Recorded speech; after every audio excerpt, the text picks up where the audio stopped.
Okay, good afternoon, everyone. Thank you for joining us. We're in the Ayin. We're up to Parshat Tetzaveh. Before we begin, we want to thank the Dvar Torah Foundation for making this shiur possible, and for all that they do, for all the shiurim that they post. Baruch Hu should be mezakeh them, and they should continue to be marbe mafret shiurim in Klal Yisrael. We know that this week is Parshat Zochar, so the Ayin begins with an analysis, a very interesting diuk in the pasuk Zochar es asher asal Amalek.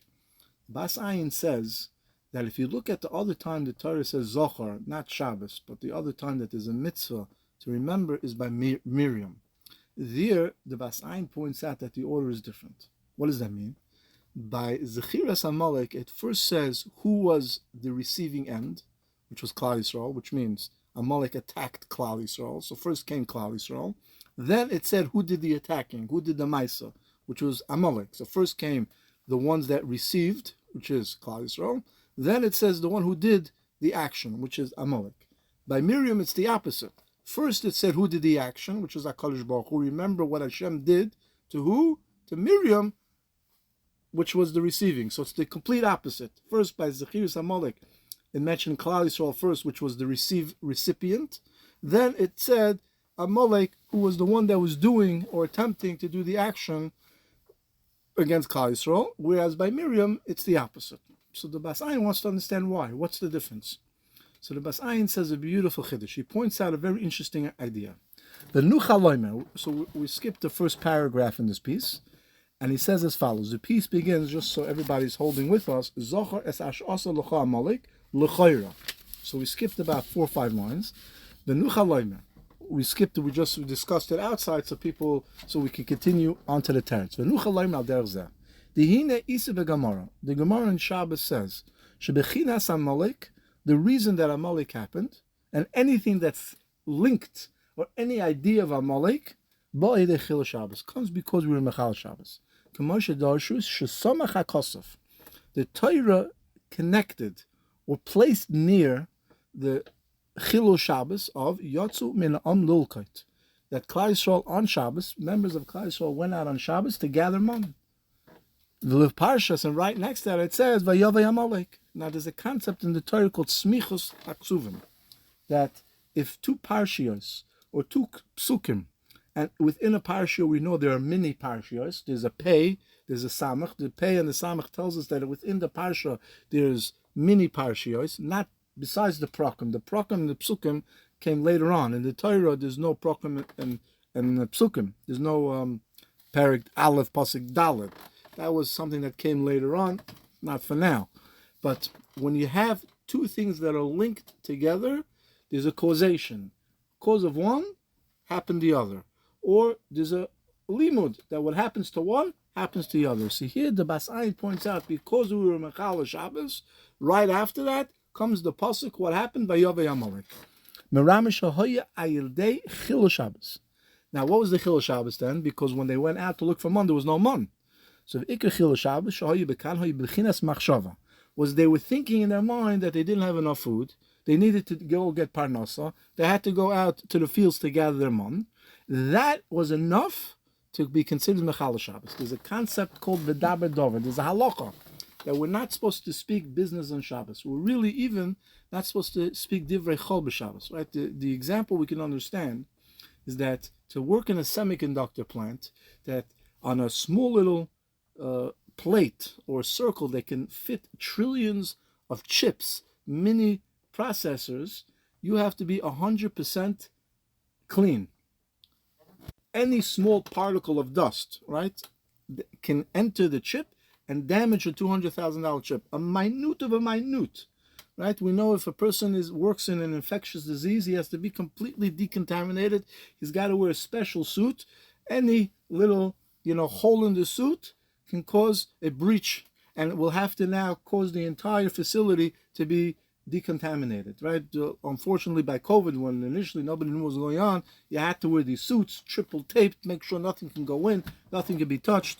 What's pshat? Because any minute of infiltration of bacteria or dust can cause tremendous damage. Lahavdil, Shabbos too. Shabbos is 100% pure, kodesh, perfect, the way Hashem wanted the world to be. If we even have a minute machshava of chol, there's a damage to Shabbos. Now, it's hard for us to understand it, but we're poigim in such a way Shabbos, and the Bas Ayin explains, based on the Gemara in Shabbos, that Klal Yisrael was thinking about Parnasa on Shabbos,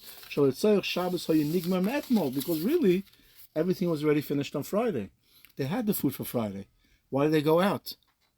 And Memela, as a result of this breach in the Kedusha, the Amalek was able to come. Val Shabbos dorshu, vasisu kol malachtecha. Ki'ilu kol malachtecha asuya. By Shabbos it says that on Friday, you have to make sure that all the work that you need is done. Really, api Chasidus, api Kabbalah, Shabbos is the end of the world. What happens is, through the Kedusha of Shabbos, the world resets itself for another 7 days, and so on and so forth. If nobody in Klal Yisrael would keep Shabbos, it would be a big problem. So therefore, we have to make sure that when it comes Friday, whatever we have is done. Whatever we need is done. And Memela on Shabbos, I don't have to think about anything, because everything that I need is done.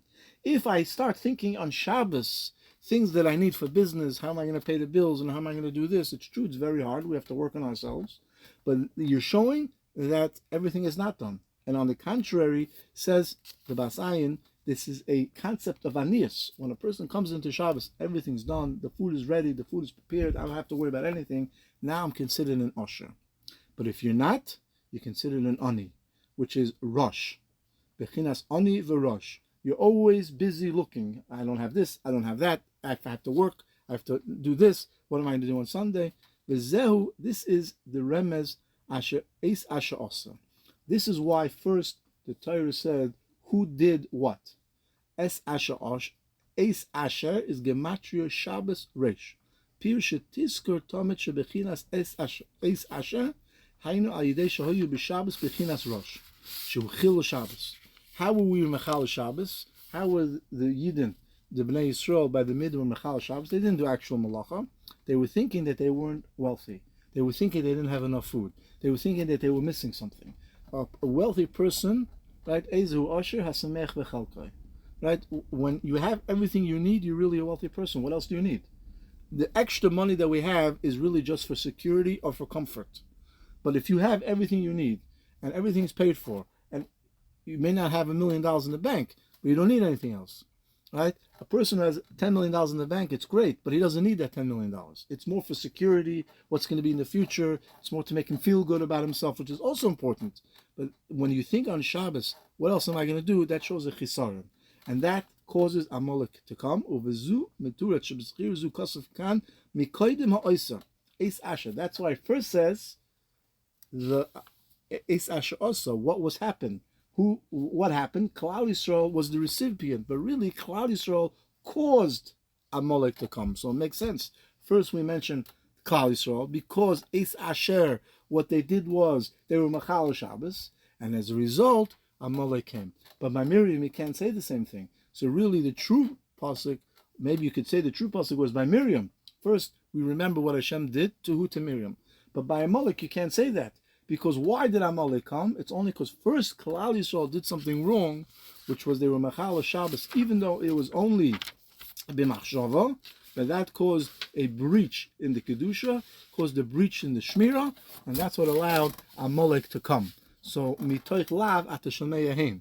From the fact we see what happens when a person is not Mechabed Shabbos, you can see what happens when a person is Mechabed Shabbos. The brachas that comes, the yeshuas that come, and the refuahs that come. And as Hashem, we should take upon ourselves just a little bit to be more sensitive to Kedusha of Shabbos, not to even, for sure not to try to speak the Dvarim of business on Shabbos, even though it's very hard. And that not only will be a Gevaldik Azach, will actually be a Shmir for us, Keini Hiratzan.